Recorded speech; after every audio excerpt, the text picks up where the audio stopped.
Universities are uniquely situated when it comes to digital precautions. Not only do universities have the broad and deep institution to think about, the infrastructure, let's say, but also it has a vast population of students to protect. With each of the digital precautions we're going to discuss today, we could elaborate a lot.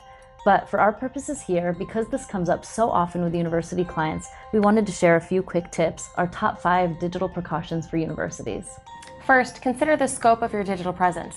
Universities should have several accounts, one for each academic department, for example, as well as one for each athletic department, for campus news, one for students to reference. This way, the content on each account is streamlined and coherent for the readers. It meets reader expectations and doesn't veer into areas that the particular department isn't really equipped or qualified to talk about. Along these lines, consider which department will be best served by a particular platform. So, an account aimed at energizing students for big games or during spirit weeks, you might want to look at an Instagram account. For campus news, a more serious text-based platform like Twitter might actually work best. For each account, consider your audience. So unlike a company, a university isn't necessarily looking to sell.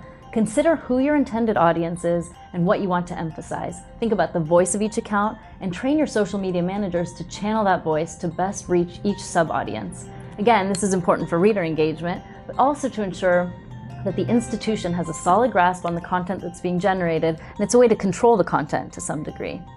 You also want to create specific written guidelines for professors and staff, including how to use and not use social media.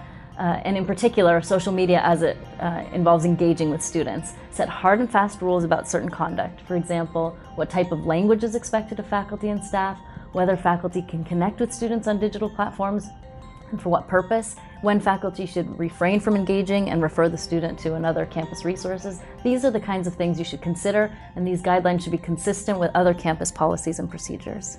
From time to time, leverage one of the main university social platforms to share guidance and tips to keep students safe across digital platforms and on campus more generally.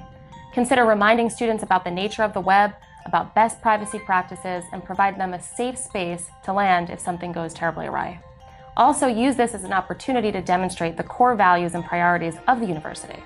Finally, you should conduct trainings on a regular basis. This is so important. Whether you're training faculty on conduct with students, or the athletic department on NCAA regulations, or the medical staff about HIPAA, training on best digital practices is going to go a long way towards demonstrating the university's commitment to social media best practices and protecting the university from a digital crisis.